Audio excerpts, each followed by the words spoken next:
Is my phone ringing? Oh. Somewhere. Oh well. Oh my god, someone really needs me.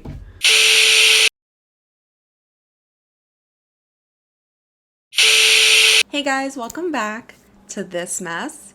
We're in a different spot, huh? We are in a different location today because I recently moved. I also recently got married. I also recently had a honeymoon. So I haven't uploaded in a little bit because life has been happening a lot recently. But I am back. I am trying to set up my new space. So filming might be a little weird for a little bit. But I'm going to try and get on a more consistent schedule moving forward. But enough about me. Let's get into today's video. If you've been on YouTube in the last 5 years, you've probably seen the Ace family pop up on your suggestion page or even in YouTube's trending page. They are a family vlogging channel consisting of Austin McBroom as the patriarch, Catherine McBroom, the matriarch, and their first daughter, Elle, making up the Ace family. ACE. It's the first initial of each of their names. It is not their last name. I know. I was confused too. The family started uploading videos in 2016, shortly after their first daughter, Elle, was born. They had their second daughter, Aaliyah, and most recently they had their first son, Steele. But what the McBrooms might be more well known for than their beautiful family is the various and now overwhelming amount of scams, scandals, and lawsuits they've gotten into over the last 5-6 years of their content creation. Today, we're going to dive into what the Ace family is in trouble for. I'm going to explain to you why a lot of people may not trust the McBrooms, specifically Austin, and why it seems like Catherine and Austin may not even be in a real relationship at all. Before we get into today's video, I want to quickly give a trigger warning. We are going to be discussing some SA hard R allegations. If you are easily triggered by those kinds of subjects, please proceed with caution when watching this video. And normally I would be putting on my makeup, but as I have done a lot of research into this whole family situation, I figured it was better for me to just stay completely focused and just have my makeup done, look good, and we can just move on, you know what I mean? Without further ado, let's just get into it. The first thing we're going to talk about is the TikToker Battle of the Platforms boxing event. If you're unaware, back in June of 2021, Austin McBroom hosted a Social Gloves Battle of the Platforms boxing event with him versus Bryce Hall. And how this initially started was back in March of 2021, after Austin saw how successful and rich Jake and Logan Paul had become through the boxing events they were having, or the boxing matches they were having. Austin decided, okay, well, that's the next move for the Ace family. I, as a former basketball star, which by the way, Austin actually is an athlete, like it kind of does make sense that he would get involved in boxing, I suppose, but he was initially a basketball player in college and he was actually quite good until he had an injury that prevented him from pursuing his career further. But to me, his interest in the boxing event isn't about the athleticism or the thrill of competition like it seems to be for Jake and Logan, although I'm sure they both enjoy millions of dollars. It's kind of clear that Austin's only doing this to get a paycheck and to generate a lot of money, because the transparency with how much the Ace family likes money is crystal clear, bitch. Anyway, back in March of 2021, Austin made it very well known that he wanted to do a boxing match, and he started calling out different people on social media to entice them in a match. He started with Jake and Logan Paul, saying that they were weak and that he could take them no problem, calling them ducks and referring to them as his sons, even uploading a weird little Snapchat or Instagram snippet where he's playboxing with his friend and he's got a little mouth guard that says daddy on it. And he says to Jake Paul, "I'm already a father of 3, but I'll make you my son." Very just... Austin continued to attempt to provoke Jake, Logan, and basically anybody else he could find on social media with a following, until eventually Bryce Hall, a content creator on TikTok, finally said, "Okay, I'll fight you." And he only agreed to do so because Austin offered to pay him $5 million flat just for fighting, and then he offered to give him another $1 million if he won. After Bryce agreed to the fight, they actually were able to get a few more content creators on the lineup, including Taylor Holder for the TikTok side. And then for the YouTube side, they had a few people like Landon McBroom, who is Austin's younger brother / wannabe. And they had a few other, Deji, People like that. But what's super interesting is that Social Gloves, Battle of the Platforms, Social Gloves itself is owned by Austin McBroom. And a lot of the fighters didn't really understand who owned Social Gloves when they were initially signing contracts and getting started with this whole process, because Austin made it seem like he was not the owner of Social Gloves, that in fact his friend Paul, who I don't know his last name, his name is Paul. Austin's friend Paul, who's seen with them throughout many businesses, is actually the owner of Social Gloves, which isn't entirely true. But even if Austin wasn't the owner of Social Gloves, isn't it still a bit weird to have somebody associated with the company or brand that is throwing the event to be the headliner for the event? Like, wouldn't that maybe insinuate some kind of favoritism when it comes to judging and analyzing the results? On June 12, 2021, the event took place and Austin McBroom won against Bryce Hall. Not that many TikTokers won, it was mostly YouTubers, which again makes me think, perhaps there's some favoritism there. Regardless, Austin competed and he won and all this other stuff, blah, blah, blah. But once the event wrapped up, a lot of weird stuff started coming out, including and especially about Austin. Before Austin had even scheduled this event, before he even got somebody to sign up for it, he was proclaiming and promising that this event was going to be huge, the Ace family was going to come through, and everyone was going to watch this event all over the globe. It was going to make millions. They were going to be the greatest thing on earth. The lunar landing had nothing on the Social Gloves TikTok event. Austin was lying, supposedly, to his investors and the people putting the event together on what the actual profit projections were. Now, another important player in all of this is the company called LiveX Live. They are actually a streaming platform that does mainly music, but they worked with Social Gloves and Austin McBroom to put on the boxing event for them. The CEO of LiveX Live, Robert Ellen, actually got pretty heavily involved in the Social Gloves event. He actually turned into being an investor after putting so much effort from LiveX Live into Social Gloves. They helped make the domain, they helped put together the marketing plan that Austin eventually threw out the window. Another major investor for this event was actually a former NBA player, James Harden, and he put in a whopping $2 million to help facilitate this whole thing. That's a lot of money. Like $2 million, that's a lot. That's a set for life kind of amount of money. So with no marketing plan, no real way of guaranteeing a massive profit that he's promising, Austin throws this major event, wins, and then what happens? Well, LiveX Live did a little bit of counting after the event had wrapped up to see, what their grand total was. Now, based on the numbers that LiveX Live had from the ticket sales, registration, all that other stuff, they only made about $6.8 to $12 million in profit. Now, that sounds like a lot, and it is. In retrospect, it is a lot.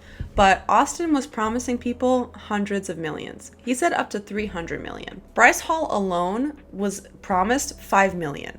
So if it's out of 12 million, you only have 7 million left. Right? I think that's right. It's just not enough to cover what Austin had promised it would cover. Now, does it mean everyone's going to get at least something from this event? Who knows? I mean, they have to pay the entertainment for this as well, which I forgot to mention. DJ Khaled was performing at this event. Another one. He was there, and it was just the strangest thing because nobody gave a fuck. So because the profits weren't lining up with the promises, LiveX Live started reaching out to Austin and was like, hey, you're short a couple bucks here. And Austin, being the responsible and forward-thinking business owner, replied immediately, came up with a budgeting plan, and they all lived happily ever after. No, that's not what happened. Austin has not replied to LiveX Live. He has changed his number supposedly 3 times since this whole thing has happened, and he is just not allowing himself to be in any form of contact with anybody. He is, however, speaking through his legal team. According to Robert Ellen, again the CEO of LiveX Live, he said that Austin started retaining a lawyer almost immediately after the event had started taking off. So we can assume that Austin knew this wasn't going to go down as smoothly as he was saying it would. One of the things that Robert is reaching out to Austin for, and I'm assuming why Austin is avoiding talking to Robert, is he's trying to reach out and figure out what the waterfall order is. Waterfall is an industry term that means the order in which people are paid from an event. So for something like this, it would probably be high-level investors first, like James Harden or LiveX Live, whatever. Second would be fighters, Bryce Hall, Taylor Holder, the whole lot. And after that would be entertainment, food, maybe some lower level investors, stuff like that. Without that waterfall, LiveXLive has no idea who to pay what and when. And with these kind of events, I found out it's very important who gets paid first, because if you sign somebody to a first position in the waterfall, which Austin had done with his fighters, he is legally obligated to giving that person the money first. Now, the reason I think Austin is avoiding talking to Robert about the waterfall is because Austin promised several people that they were first position. And according to Robert in this interview that I mentioned before, you are not supposed to promise more than one person the first position, because that is basically promising two or more people that they're going to get paid first. And that physically is not possible. Without the waterfall order, without knowing what the hell to put this money towards, LiveXLive has refused to sign the money over to Austin because they don't trust him to delegate it responsibly. They're honestly fearful that he would just run away with all of it, which isn't an unreasonable thing to think, considering everything. LiveXLive refuses to turn over the money to Austin until he gives them the proper information they've been requesting, and Austin is refusing to talk to them, so the money is just sitting there and no one from the event has gotten paid yet. And up to this day, November 15th, 2021, the event happened in June. It's November now. The fighters have not gotten paid fully, from my understanding. I don't think Bryce Hall has been paid fully, and I'm pretty sure Taylor Holder hasn't either. They may have received money here and there, but for the most part, they have not been paid the full $1 million deals that they were promised. So you're probably wondering, Austin probably got in some trouble for this, right? You bet your fucking bottom dollar, bitch. He is up to his ass in legal trouble. Austin is so buried in legal trouble right now. I have no idea what else he could possibly be doing. There's no way he's watching TV right now. It's just not possible. What's even more frustrating still, besides Austin avoiding LiveXLive like it's the plague, he continuously is talking bad about them to the paparazzi. And it's not like real paparazzi. Let me not be rude. Granted, it's not mainstream paparazzi, like printed tabloid type paparazzi. It's the Hollywood fix, but it's still a media entity that people look to for news. So if LiveXLive sees that Austin McBroom is not responding to them, only speaking to them through lawyers, and is just generally being a douche about this whole situation and talking crap about them to a media outlet, it's too much. So after Austin decided to legally go after LiveXLive for the event, LiveXLive decided to countersue Austin for defamation, for breach of contract, all this stuff. So not only is Austin being sued by LiveXLive, he's also being sued by the people that invested in the event. James Harden, like I mentioned before. Little Baby also invested in this event. And I want to say it's random and weird, but maybe it's not. I'm not sure. But Little Baby is also an investor. He has not gotten any money from this event, and he has decided to pursue legal action against the McBrooms for compensation on his investment. But because of Austin's mishandling of this whole situation, Social Gloves has a terrible reputation that it will never shake. And who knows what possibilities were taken away from LiveXLive, from Social Gloves. This whole situation has muddied the waters for everybody. So far we have LiveXLive, Little Baby, and James Harden all going after the McBrooms for this whole event. In addition to that, we also have Taylor Holder, who issued a lawsuit against Austin for the remainder of the money that he is owed. But he's also accusing Austin of using influencers as marketing means for this event and not fully compensating them for their marketing value. He also talks about how Austin made a bunch of promises that never came to fruition, which is a trend we're going to see with Austin. He talks a lot of game, but he does not deliver. And the rest of the lawsuit is basically saying like, hey, give me my goddamn money and you're going to pay for my lawyer fees and you're going to pay for this and you're going to pay for that. And it's just more and more of what's piling on top of Austin's plate right now when it comes to legal fees. So along with all that going on, while Austin was in Miami, maybe I forgot to mention this, but this event was happening in Miami. While Austin was there, he rented a few luxury cars to drive around while they were down in Miami, and he rented from a small business. And instead of paying them for their services with money that they can use for their life, Austin instead tries to strike a deal with them and say, hey, let us use these cars and we'll give you some free promo. Now, the company understood it as, okay, well, we'll give you a discount and you'll give us a promo and you'll pay the rest. But in Austin's little mind, he thought, I'm going to give you a story shout out and you can let me drive a Lamborghini for free. Okay? That's what we're going to do. So the bill for that ended up being a little over $100,000, and for a small business, that's a lot of money. After Austin had rented the cars, had gone home, and everything had settled, the company reached out and was like, hey, when are we going to get our money back?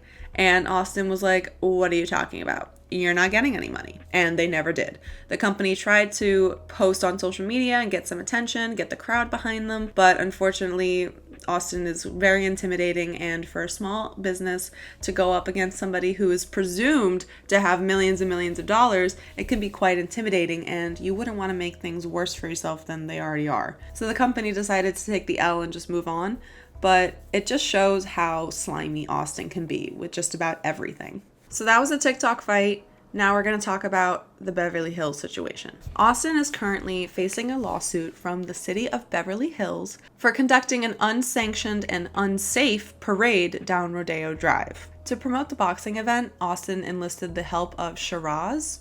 Shiraz is a social media expert and professional troublemaker. He's best known for creating these kind of social media frenzies and episodes that get a lot of attention. He's worked with people like Kim Kardashian, Paris Hilton, but you really couldn't tell he's good at his job from this event because it got Austin in so much trouble. So their grand idea to promote this boxing event was to host an impromptu parade for the Ace family down Rodeo Drive. Now, Ace family does mean the actual family itself, Austin, Catherine, and their kids, but it also means the fan base that watched the Ace family. So Austin and Shiraz decided to promote this event on their social media, tell people to show up to Rodeo Drive to shut it down and cause havoc, cause a whole scene, and we're just going to walk down Rodeo Drive, and that's it. That's pretty much what they did, right? You would think, okay, maybe a few hundred people showed up, maybe a couple thousand, whatever, not enough to cause a big problem, or to ask the city for permission, right? Why would we need permission to host a large in-person event after we just had a global panorama and God knows how many mass shootings in this United States? Who would need permission to do these kinds of things? Not Austin McBroom, that's who. Well, unfortunately, a lot of people showed up to this event. So much so that at one point the police were involved and came in full riot gear. So while Austin and Catherine, for that matter, were guiding this huge group of people down Rodeo Drive, avoiding the police as much as they can, they actually ended up having to hide in a nail salon nearby because of how much was going on. And they were not expecting this many people to show up, nor was it supposed to get this crazy. But it did, and it left a huge mess behind that nobody cleaned up because they did not plan to have this huge event with all these people and all this litter. It was just everywhere. And of course, people never clean up after themselves when they're in a group. I don't know what it is, but whenever people, especially at the beach, they're just like, fuck it. Mother Nature will take care of it. And it's like, they're not going to digest your $2 bag of chips, bitch. Pick it up. But despite all this chaos, Catherine and Austin actually didn't even stay that long after the parade had started. They left about 2 hours later, even though it was still going on. So they caused this big problem and then ditched. Then everyone else left, and there was a bunch of garbage on the floor that the city had to hire people to clean up.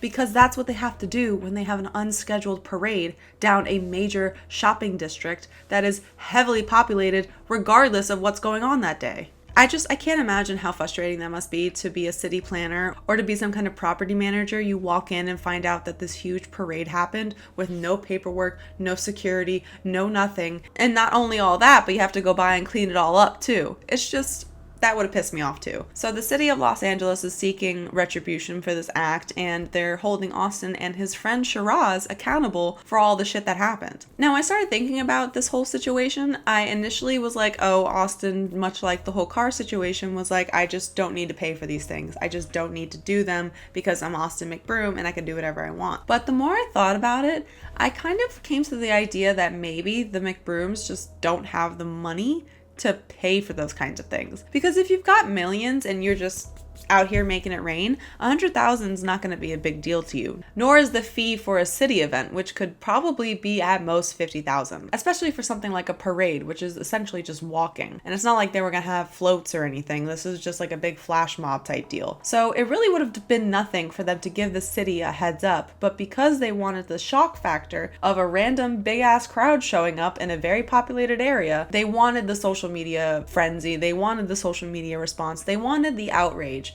Because in their minds, the outrage meant more eyes on the event, meaning more tickets would get sold. And that is not even close to where the legal stuff ends. We've got a few more things to talk about. The most recent legal battle that the Ace family has found themselves in is the literal foreclosure of their $10 million home. Hi, okay, so there is a very long and very complicated update about the Ace family house, the ownership, the everything about it. So I'm gonna do my best to condense whatever this house situation is, foreclosure, bad management, bad builders, I'm not sure, but it's definitely a whole ass mess. So strap in for this one.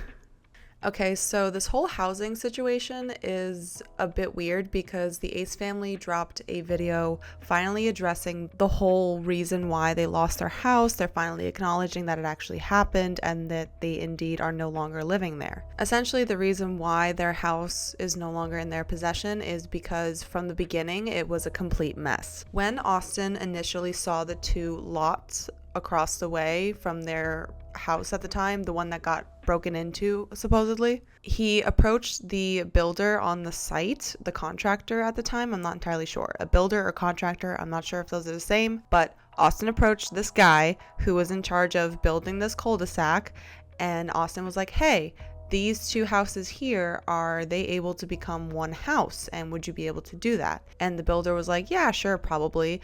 And obviously they were successful, at least as far as we knew. According to Catherine and Austin in this video, the moment they moved in, it was problem after problem. Catherine showed video clips of the unfinished and downright hazardous work that the contractor did on their house, or the contracting team did on their house. And she reveals that the contractor who they hired to build this massive mega mansion for like $10 million was never actually properly licensed.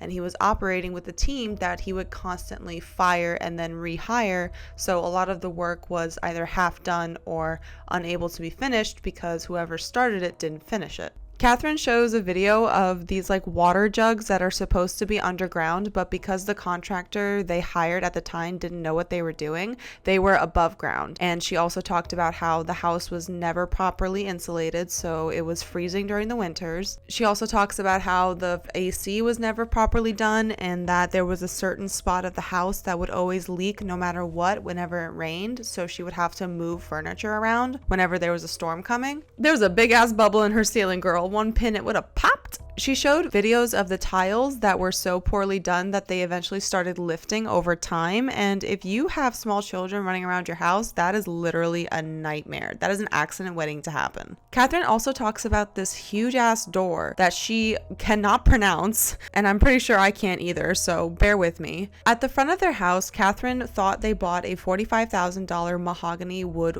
door that could withstand the weather conditions of that house, because although it's in California, it is in direct sunlight, so it's going to get hot pretty quick. Well, it turns out that the door actually started warping and bending due to the heat, and when investigated further, Catherine found out that the door was actually made out of plywood, not mahogany. The door was probably about a $2,000 job, but the contractor quoted them $45,000, and according to Catherine, pocketed the rest of it. Another thing they talk about is the pool. Now, if you know about the Ace family, you know about the whole jet ski pool incident. A while ago, Austin decided to take the family's jet ski and ride around on it in the pool. It's an infinity pool, so there's no real edge, and the water just kept spilling out on the sides. Now, to the Ace family, they didn't see a problem with this because they thought, oh, it's just going to run down the hill, whatever. But in actuality, as Austin kept going around in circles, causing more and more waves in the pool, that water was going downhill, becoming a landslide essentially, and destroyed their neighbor's vineyard garden.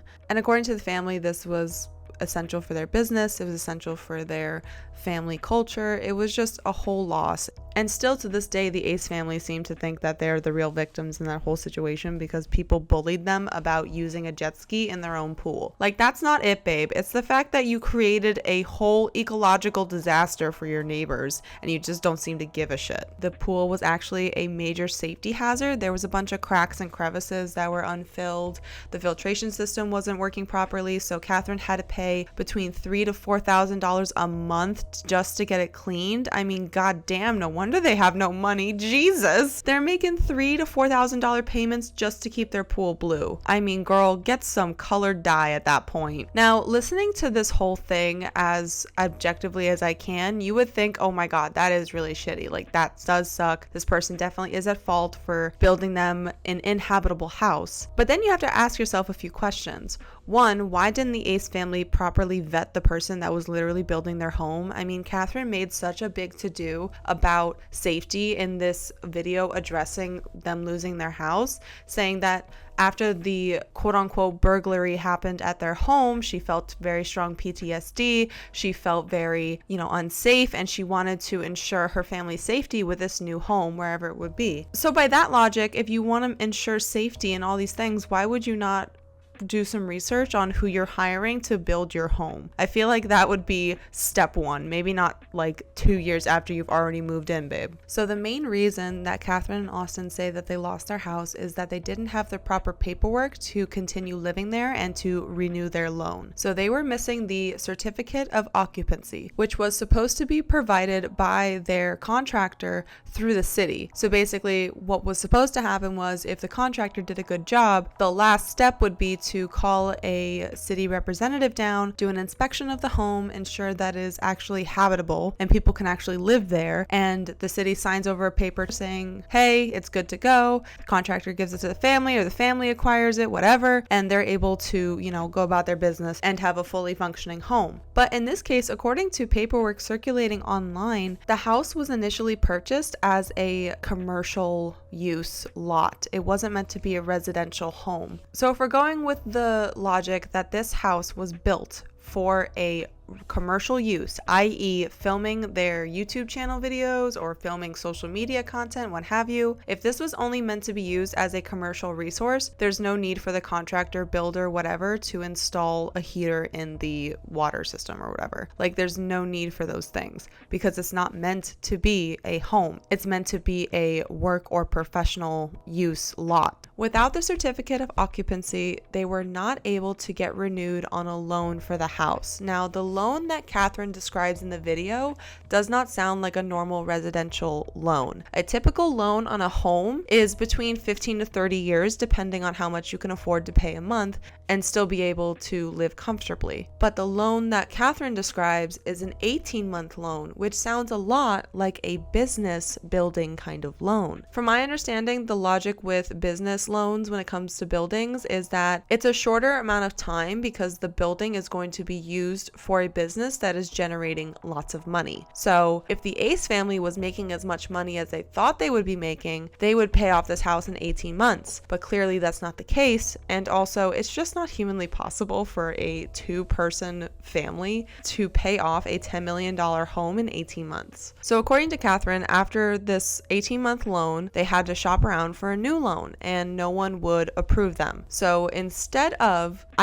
exhausting every means possible to either sell the house or, do something, Catherine and Austin are just like, we just kept good vibes, positivity. We were just like, let's move forward, positive thought. And then they just stopped paying their bills. Catherine says in the video that she's like, oh, if you know me, you know I pay my bills, blah, blah, blah. From what she describes, it's that after the loan expired after 18 months, they just didn't find somebody else to loan. Like, they just didn't find another way of paying off their home, so they just stopped making payments. There's a big hole in her explanation, and that hole is that they stopped making payments on their home and just let it go into foreclosure. So the way Catherine and Austin are framing it, it's that their house was never properly built, it was never properly certified, so when the loan was finally up and then they had to find a new loan, although they couldn't because it was unloanable, this house, they just decided to stop making payments on it, let it go into foreclosure. The loaner bought it back and now they resold it and it's off their hands completely and they're basically unscathed, which I'm sure they're going to be fine from this. Like, they were vacationing in a penthouse that Austin obnoxiously showed off at the end of the video. How the hell are you going to make a movie length long video about you losing your home due to your irresponsibility as a homeowner and then show off this stupid penthouse you have on vacation? Like, what the hell? Also, where are your kids? Also, a weird thing they talk about in the video is that they're only in 2 to 3 lawsuits at the moment, which, I'm sorry, I think there's like 6 or 7 from my understanding. Now, they could have settled a few things. Lawsuits get swept under the rug all the time, so I'm sure they just settled and maybe are going to do some kind of payment plan, who knows. And Catherine is visibly upset during this video. Honestly, the whole vibe is very weird because Austin is trying so hard to come off as like, we're cool, we're chilling. He's playing with Catherine, like acting all affectionate, and it just feels so gross and forced because Catherine is so dead set serious on talking about what's up with this house. To me, what it looks like is Catherine has been pissed about this whole thing since day one.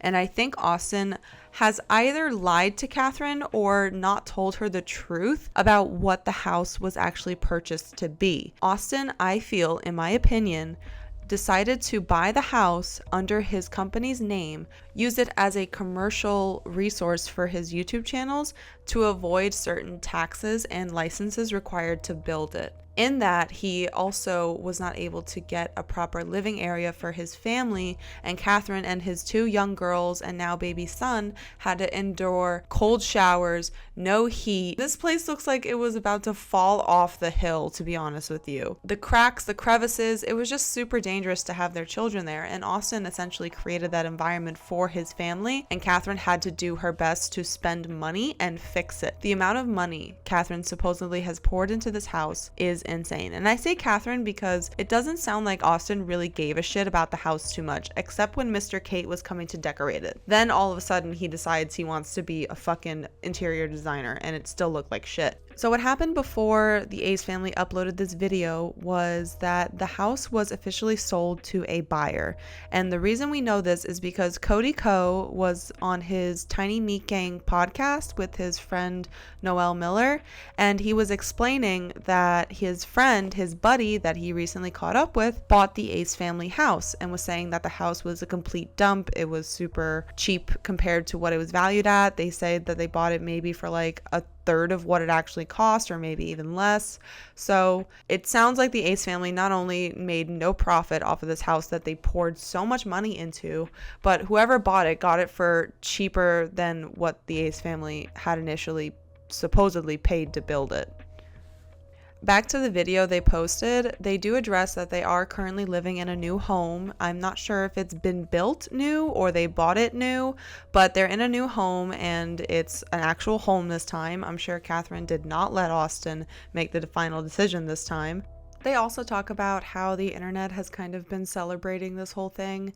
And I just have to say, from the start, I talked about it over on my Instagram stories when Static John was basically live covering the whole thing on his Instagram stories.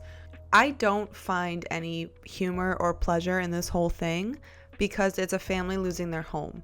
It's a family with 3 children losing their home. Now, I understand they are jerks, they are assholes, they are a lot of things, but no one deserves to have the security of a safe home taken away from them, especially those kids. So on that note, I have to say I agree. I don't think people parading while the Ace family loses their home is a good thing. However, the absolute audacity of the Ace family to go around and flash so much money about everything, buying their kids Louis Vuitton bags when they're literally 2 years old, having every kind of car known to man in their driveway, going on lavish expensive vacations and writing them off as business trips because they're shooting for 1212 Gateway. They have done everything they can to make absolute asses of themselves, so it's not shocking to see others laugh as they cry. You know what I mean? It feels a little bit like karmic retribution has finally come to fruition. It just goes to show that the McBrooms really didn't have their values and their priorities set up straight when they got into fame because of their children, and they didn't really spend the money wisely that they had earned off the backs of their children. Now, I want to say one more thing about Austin specifically before I get into Catherine's current lawsuits. There's been speculation online that the Ace family buys followers or they buy views for their channel because oftentimes, especially within the first hour of their videos being uploaded, they get right off the bat the same amount of views, which is around 450,000. And while I can definitely understand that the Ace family is very dedicated, I can't imagine that every single video that the Ace family uploads gets the same exact amount of views every time. So it made a lot of people speculate that perhaps they buy followers to get themselves on the trending page, or maybe they just do it to maintain some kind of status quo, what have you. But recently, a marketing and social media enhancement platform called Rocket League is suing Austin McBroom, or calling out Austin McBroom, let me say that, for not paying them for their services. What Rocket League supposedly did for the McBrooms was they would generate a certain amount of views, a certain amount of likes per video, especially the videos that were considered super controversial or that weren't doing super well. Rocket League would go in, give those videos a boost so that the Ace family could have some consistency throughout their channel and no one could call them out for losing followers or dying or whatever it is that they were trying to hide. And from my understanding, it seems like the McBrooms must have had some kind of consistent deal with them because the view generation would happen almost all the time, and they seem to have a bit of a relationship with Rocket League. Currently, the Ace family owes them about $12,000 for their services, which in retrospect to the rest of the things they're being sued for, $12,000 versus $100 million. I'll take the $12,000. Thank you, Jared.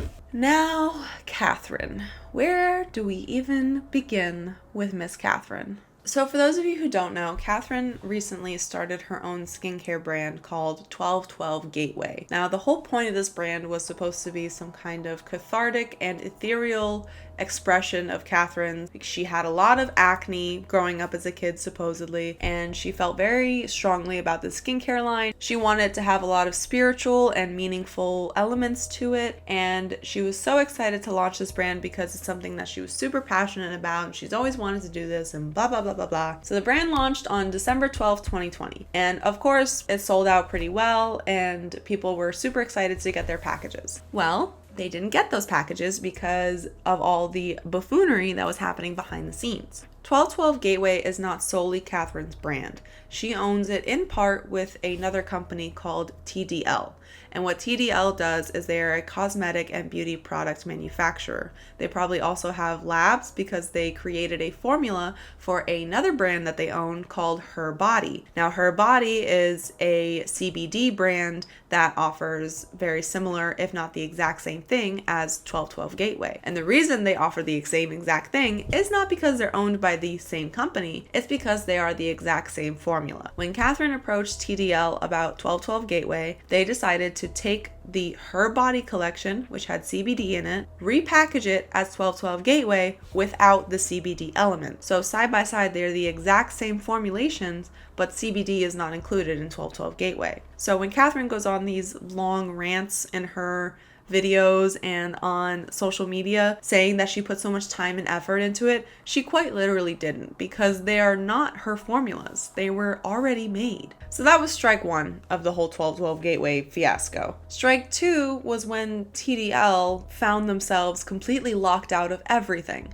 Catherine had changed the passwords on the Shopify accounts, on the social media, on the manufacturing websites. Like, she took everything and the fucking monkey bitch. She said no. So they were not able to facilitate orders. They were not able to talk to customers. They were basically at a standstill until they could get the login info again. And the reason Catherine did this was because she initially approached TDL about dissolving their role in 1212 Gateway. She wanted to just own all of it and do whatever she wanted. TDL owns owns 7% and Catherine owns like 60. So it didn't really matter that TDL was owning a portion of this brand, but to Catherine, it was a big deal. So Catherine locks them out, hoping that this will make them want to just leave the company altogether without her having to force them out.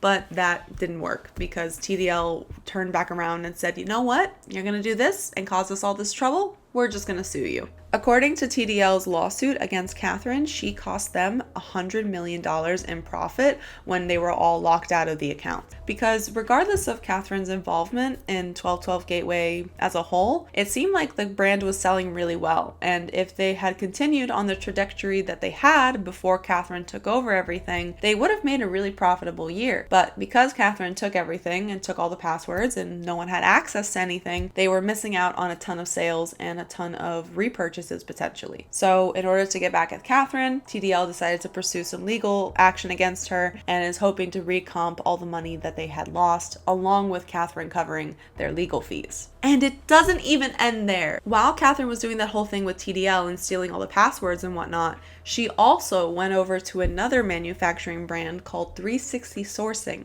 and had them start producing 1212 Gateway.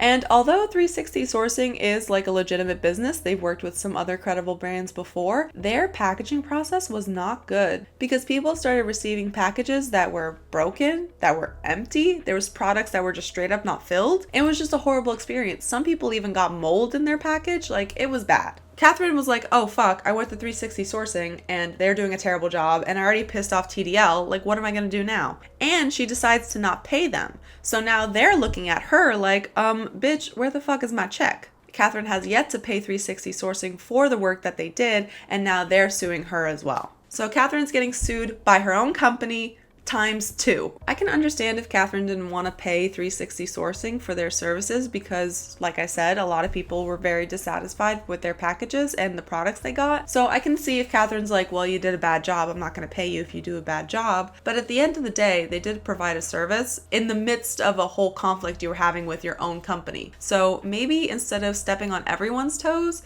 maybe just pay them the money you owe them and move on. I don't think people understand how tedious and demanding skincare manufacturing or cosmetic manufacturing in general can be. Like, you could be up in that lab for 3 or 4 hours a day and then spend the other 3 or 4 hours a day testing. It's a lot for one product. Imagine coming out with a whole line. And it just seems like Catherine didn't have the dedication and mindset to create a brand. Obviously, because she didn't even come up with her own formulas. They literally just picked another brand and took out one ingredient. It's so frustrating. And I have so much to say about influencers coming out with their own skincare brands and all that nonsense, but that's for another video. And what's super shocking about all of this is that Catherine is still promoting 1212 Gateway as if nothing's happening, as if she's not getting sued by both companies that were working with her on this brand. You gotta give her a couple things. She's got balls, let me tell you.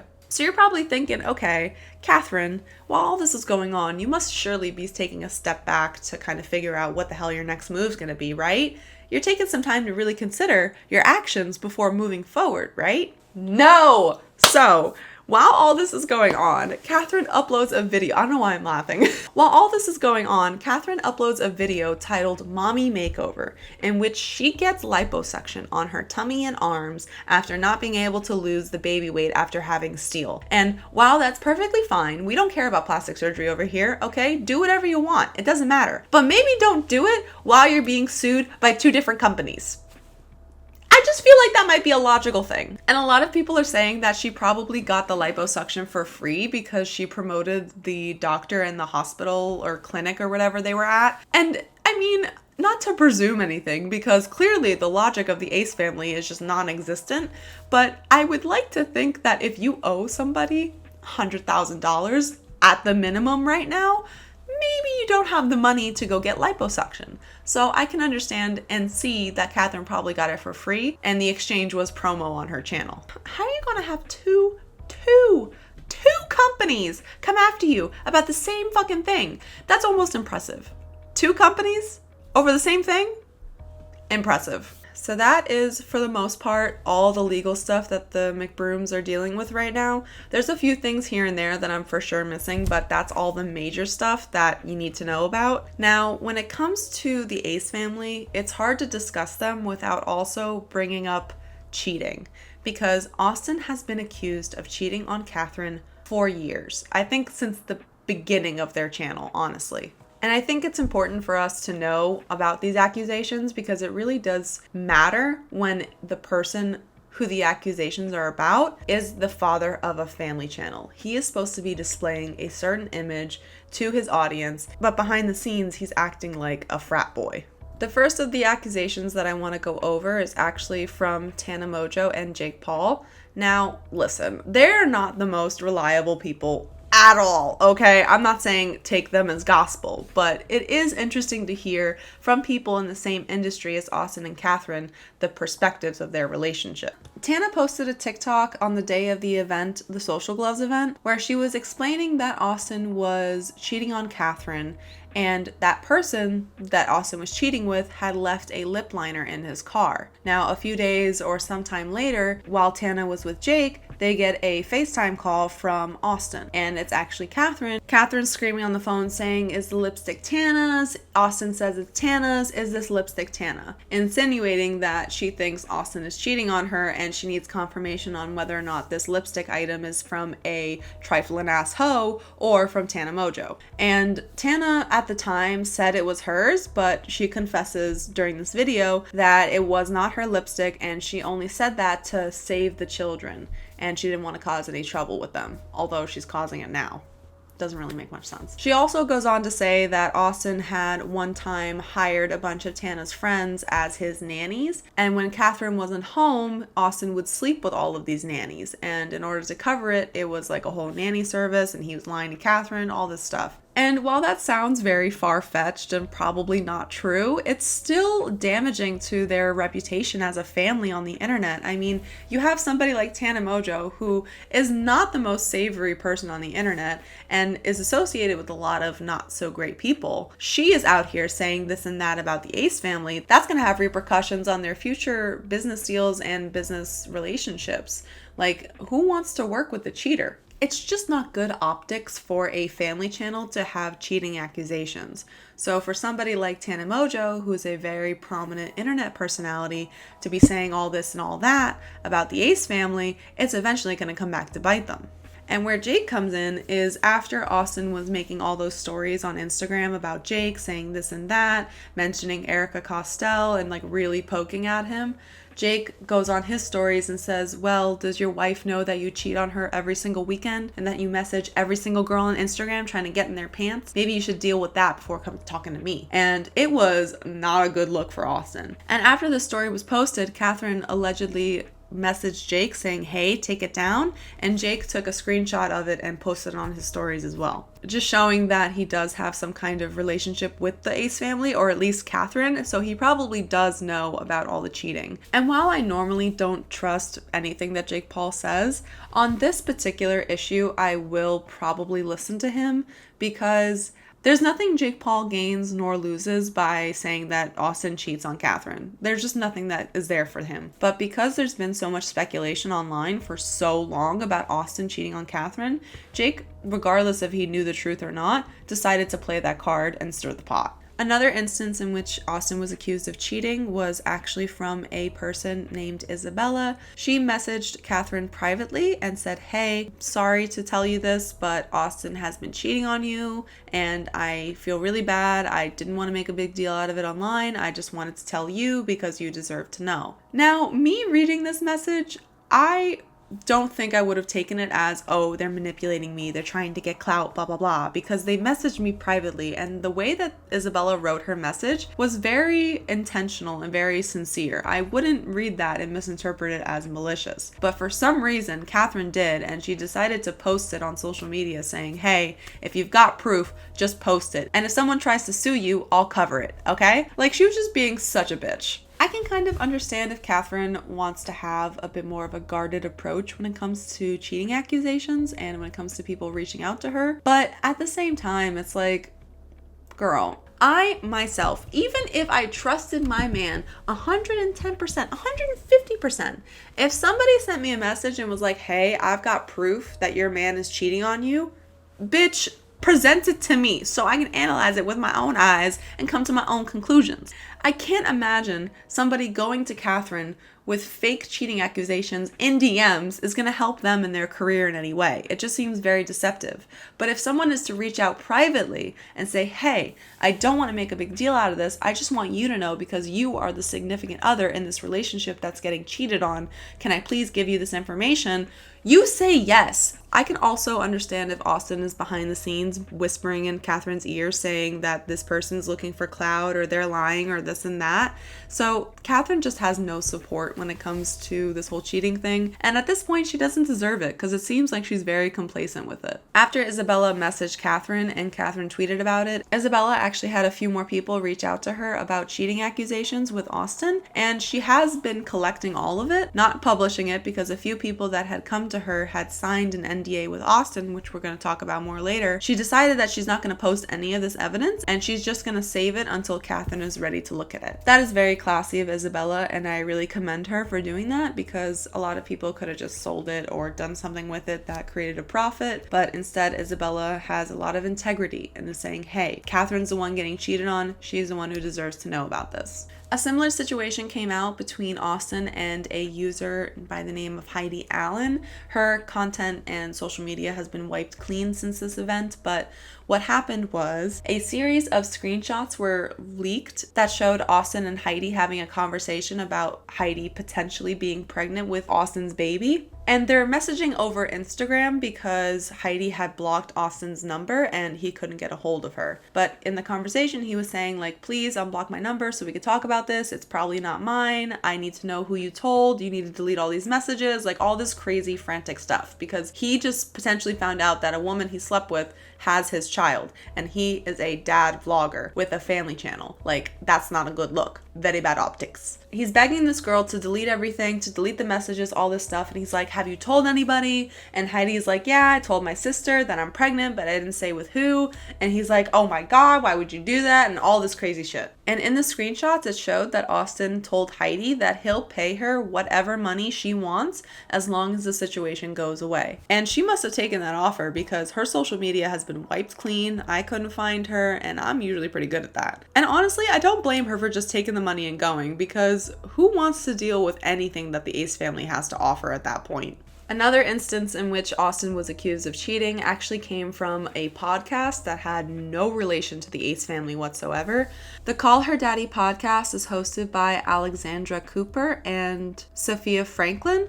In one of the episodes where Alexandra's going off to LA, they start talking about the Ace family, or maybe just cheating in general, I'm not entirely sure. But they get on to the Ace family, and Alexandra exclaims that she knows for a fact that the guy from the Ace family, Austin, he has cheated on Catherine with one of Alexandra's friends. So she has a real account of somebody sleeping with Austin that wasn't Catherine. Now, granted, the Call Her Daddy podcast is not fucking New York Times. I'm not going to sit here and say that they're the most credible source online. It is interesting to see that a podcast that has nothing to do with the Ace family, nothing to do with drama, nothing to do with anything associated with them, mentions them, and it has to do with cheating, which is something that Austin is continuously accused of. The most damning call out about the Ace family actually comes from a TikToker by the name of Monica Bush. Now, this young lady is a TikTok creator and Instagram model, and she was introduced to Austin McBroom through a DM that he sent her asking to collaborate with his clothing brand. At the time, he was working with this like Bananas Monkey or Monkey Bananas, I don't know, this like weird clothing brand that literally nobody wears. He reached out to Monica saying, hey, we'd love to send you a package. Can I get your phone number so we can coordinate? And she's like, absolutely. So he texts her and he says, hey, you're gonna be in LA anytime soon? And she's like, yeah, absolutely, I can be in LA if you want me to collaborate with you. I mean, Monica isn't this huge influencer. At the time, she had around like 200,000 followers. So I think she was just looking for an opportunity to really make a name for herself, and working with somebody like Austin McBroom and the whole banana company would be a really good step for her. I should mention that in the video or in the TikTok that she initially posted about all of this, she didn't mention Austin by name, but she eventually revealed that it was Austin McBroom. So Monica gets to LA and Austin picks her up and they go to this house in Malibu. It's not the Ace family house, it's some other house. And initially Monica said that they were talking about business, they were getting to know each other, all this stuff. And then Austin turns on Netflix and asks her to come hang out on the couch with her. And at one point, he is wearing a blanket and he's like, hey, let's cuddle and watch Netflix. And she's like, bitch, we're talking business. What you talking about? This is not no time for cuddling. It's time for contracting. And she's kind of like, oh, I should have known better. You know, it's obvious that he was just trying to get me to sleep with him and all this stuff. But I was in the idea that he was genuinely interested in me as a business partner or as a collaborator. So she wanted to continue having a good relationship with him. After they hung out that night, they hang out again the next night. Instead of picking her up, this time he has her come to him in an Uber. And the way he asks her to come over is just come, C-U-M, ? It's so gross. So they hang out the next night, but instead of him picking her up, she takes an Uber to the same house in Malibu, and they end up on the couch again, and they end up watching Netflix. Austin tells Monica that him and Catherine are actually in an open relationship, and that their marriage is just for the cameras. So Monica ends up hooking up with Austin that night, and she's not proud of it. She admits that that was not a good move. But after they had hooked up, he continued to message her and ask her to hang out, and she was just not having it. And when he asked her, hey, was it so bad that you don't want to come back for more? And by it, he means sex, because he didn't want to outwardly say that they had hooked up in text messages. But, you know, he wants to know why she doesn't want to hang out with him. And she says, no, it wasn't because of the sex. It was because you're bad for my morals. And she just stops talking to him. In the TikToks that Monica had initially posted about all of this, she showed receipts, she showed the verified Snapchat, she showed the text messages. Like, it was legit Austin McBroom. Like, there's no way of denying it. And honestly, Monica doesn't seem like she's lying when she talks about this. She seems like she's genuinely telling a story about a time that she hooked up with Austin motherfucking McBroom. The most serious accusation that's come out about Austin cheating on Catherine is actually from two young women that were allegedly having a night out with Austin and his friends. According to the two young women, they had went back to their hotel room to freshen up for the night, and Austin and his friends had forced their way into their hotel room. After that, Austin had supposedly and allegedly assaulted one of the girls while the other was being assaulted by Austin's father. And the reason that these two women were so scared about coming forward with this information was because Austin had made them or suggested to them that they should sign an NDA before they all started hanging out together. It's a thing with celebrities to make people sign NDAs before hanging out with them, and apparently Austin makes everybody and their mother sign an NDA before he goes out with them or hangs out with them in any way, shape, or form. So he made these girls sign an NDA. They were too scared to come forward about it, and honestly, I would be too. So instead of them coming forward about it directly, they instead had their friend Cole Kerrigan publish a video about it. Cole Kerrigan is a beauty content creator and a former member of the Team 10 house before he was dishonorably discharged. Cole Kerrigan posted this video about the assault after making a few accusatory tweets towards Austin regarding this whole event. And in the video, he describes what happens. He shows the pictures of the bloody sheets. He shows the text messages between his friends about what happened. He really does present this in a way that's very believable. And on this channel, and in my life personally, I believe victims. First, foremost, period. And when it comes to this particular instance, I do believe these two young women were hurt by the McBrooms, and I am really angry with the fact that they will probably never get justice for it. However, what they should not have done was trusted Cole Kerrigan, because shortly after he posted this video, a DM conversation between Cole and scumsucker of the internet Daniel Keem came out, showing that Cole had asked Keemstar, hey, how much did the Ace family pay you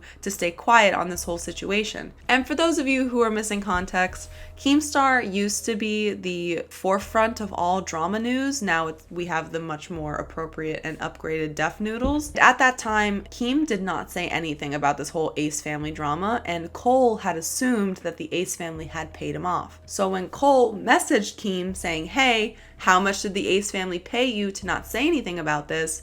Keem allegedly, sarcastically, replied saying 500,000. This then made Cole message his friends and say, hey, we could probably get at least 100,000 from these fuckers. Now, the reason we know that is because that conversation was also leaked, and it made anything that Cole say seem disingenuous and money hungry, because the reason he was coming out with this whole video was to get a check to stay quiet, like Keemstar supposedly did.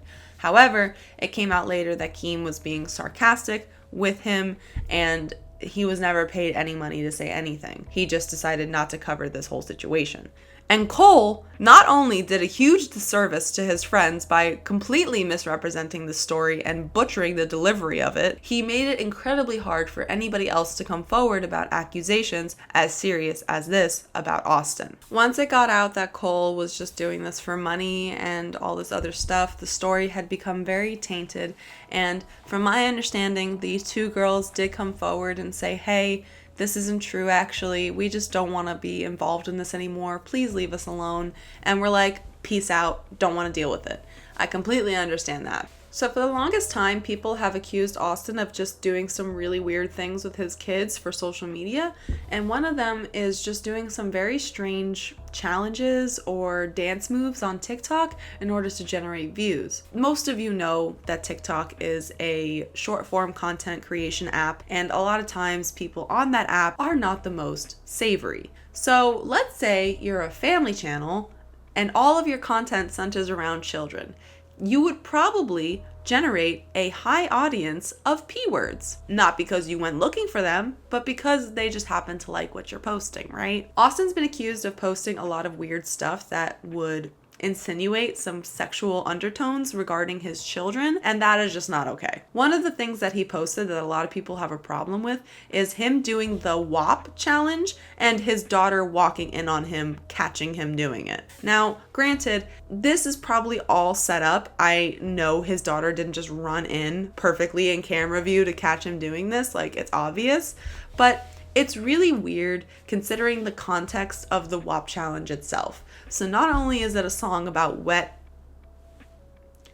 but the dance itself is very sexual and it's insinuating a lot of sexual things. Now, to a 1 to 2 year old, which is the age that his daughter was when this video was made, they don't really register those moves as sexual or meaning sexual things. They're just dance moves. They're just having fun because movement is fun for them. They're a child. But for her to walk in on this and the context of it being sexual, it's just very uncomfortable. And Austin's humping the ground. He's like dancing and twerking and all this stuff. And it's like, why are you doing that? Why are you posting that on the internet? And there's been other instances where he's made his kids twerk themselves. Like there was a video of his daughter Elle twerking and him catching her and getting upset and chasing her around and blah, blah, blah. But he still included a clip of her twerking. There's also this really graphic clip that had been circulating a little bit of Austin and Catherine doing a little podcast with their kids. They're sitting on a couch and they're answering some questions, and Austin starts talking about his like weight loss and workout journey or whatever. And during the conversation, he taps his butt in a suggestive way because he's like, hey, I'm fat ass and blah, blah, blah, you know, tap it, because that makes sense. He taps his butt in a joke, but then he looks to the side, peers down at his, at the time, 4-year-old child Elle's booty, smacks it with intention, with purpose. He smacks it as if it was his whole fucking life purpose. He smacks her booty and then utters under his breath in a really suggestive way, God damn. Just so you're clear, he smacks his child's ass and goes, God damn. That is disgusting. For a grown man to smack anyone's butt, let alone his biological child, he smacks her butt, says goddamn, and we're all supposed to accept that and move on? I don't think so. I don't think so. So a lot of people were like, Austin, what the fuck was that? And a lot of people were saying this and that, and of course the Yates family was just writing it off as people being overly analytical and not understanding their kids and blah, blah, blah. But like, if more than one person was like, that's a little awkward, and if they even hinted at the idea that this might be P-word related, you take that shit down and you apologize, okay? You don't say, oh, this and that justification, bitch. There were a couple of videos uploaded to the Ace Family channel that were not fully edited. In both of these instances, they made Austin look like such a douche. The first was actually a vlog that Catherine was filming by herself. It was like a little day in the life of Catherine for a day, and it was just going to be about her. And in the first part of it, I'm assuming the intro, because they're filming the intro over and over again, Catherine is trying to get the girls and Austin and the two babies to all film with her, but Austin's hair looks really messed up. So when they start filming and Catherine's like, hey, Ace Family, which is so addictive to say, by the way. I've caught myself saying it so much. Hey, Ace Family. It's just fun to say. I don't know. I'll give him that. And they're starting the video and Austin gets a glimpse of his hair in the viewfinder and he's like, oh my God, my hair looks terrible. And Catherine freaks out at him and he starts yelling at her saying, shut up, just do it. Let's go. I want to do this. I don't want to be on camera. Let's just go. And he's just really aggressive towards her. So that clip was unedited and everyone saw it, bitch. They were like, the fuck? Once the Ace Family saw that there was an unedited portion of the vlog, they quickly took it down and clipped it. But people saw the footage and they were not happy with how Austin was speaking to Catherine. Later on, the Ace Family actually addressed this in another vlog. They even make fun of the whole situation and Austin is like holding up stuffed animals being like, are you yelling at me, baby? Like just being such a fucking idiot. Like you just got caught for verbally abusing your wife, essentially. Maybe put the stuffed animals down. But they make a whole joke about it in this video and Catherine's saying like, oh, I'm glad the camera didn't catch me and how bad I was being because I was screaming at him. And Austin's like, yeah, we fight. It is what it is. Sometimes we don't talk to each other for 4 days. 4 days? As a married couple? I mean, granted, they have a big enough house. They probably don't see each other for 4 days sometimes. That doesn't seem very healthy. There was another video that they had uploaded without editing where the ending portion was just so uncomfortable to watch. They kept trying to end the video, but it just wasn't happening. The kids were chaotic. Catherine kept misspeaking or Austin was misspeaking. And they were really trying to get their son, Steele, who is like less than 1 year old or like just turned 1 or something. They're trying to get him to like hit a ball off with the baseball bat, you know, the little stick thing where they go. They were trying to get him to do that, and he just couldn't because he was a child and doesn't have any kind of coordination with his limbs yet. And they were just trying to end the video on some kind of note, but they kept bickering at each other, and Austin just completely ignored Catherine at one point. It was just like, fuck you, give me the camera, and like trying to film something. And it was just a mess. It just showed how weird and awkward they are with filming and how inorganic this whole family happiness is. And we didn't even get into all the times they've scammed their fans. Oh, okay, we're just gonna bullet point this real quick. The Ace Family has scammed their fans quite a few times, especially with charity events. One time in particular that you've probably heard of is when they hosted this whole basketball tournament. And in this tournament was going to be a bunch of content creators like Jake Paul, James Charles, all these people showed up to like try and make a 3-point throw or whatever. And the winner would get $100,000 that they would then donate to a charity of their choice. What ended up happening was everyone at the tournament tried to do it and no one could get it until Austin called on somebody random in the audience and it actually turned out to be a family friend of Austin's. He of course makes it and wins the money, and instead of donating it to a charity like Austin had promised, he decides to buy himself an apartment. And this guy was already well off, so he didn't really need the $100,000. He just decided to take it. But a lot of people speculate that Austin had rigged this from the beginning and that there was no way that some random person was going to win $100,000. There was another time where they did a charity game with basketball, again, because Austin, was a basketball star. But they had another charity event where they were supposed to donate money from the event, and instead of donating the promised amount of like $100,000 or $75,000, I can't remember, but instead of donating the promised amount, they donated like a third of it, and still nobody knows where the rest of that money went. And although this isn't considered like a full scam, I consider it a scam.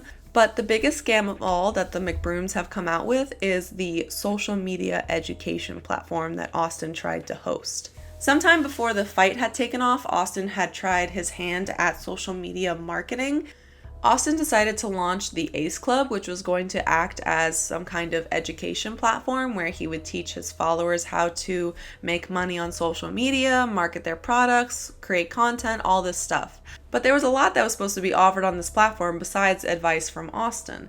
And the main takeaway a lot of people got from this was that Austin was going to teach them how to make as much money as he did through social media. What I think Austin seems to lack the understanding of is that the reason he is so successful is because he has adorable children. It has nothing to do with his social media skills nor his marketing know-how. It's really, really scummy of Austin to try and take advantage of his young followers like this, because there could be kids out there that are genuinely struggling with their family and want to help. Like, imagine if you're some 10-year-old online seeing Austin McBroom's program, signing up for it, thinking that you're going to be able to take care of your mom or your dad or whomever, but in reality, you're literally just giving this man a free $50.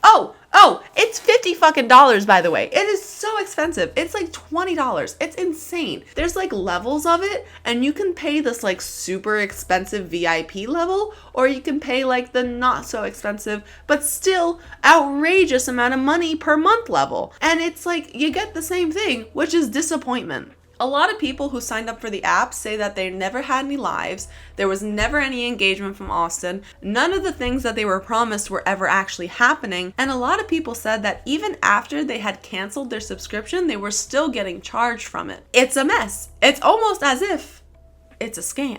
Now, Austin isn't the first to do this whole marketing platform education bullshit. Jake Paul actually has done this a few times and was just as unsuccessful as Austin, because it's like a quick buck type of thing. You can make a few hundred really quickly off of the initial purchases, but once people figure out that this program is not worth a dime, they're gonna leave.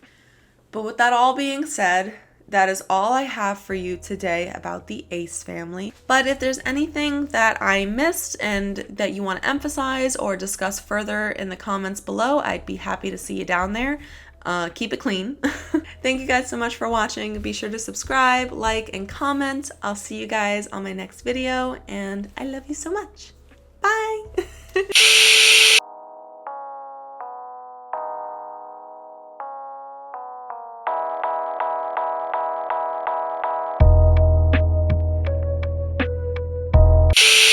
Pay your goddamn bills, bitch. They're bills for a reason. They're not Williams. That joke's not gonna make the cut, but I liked it.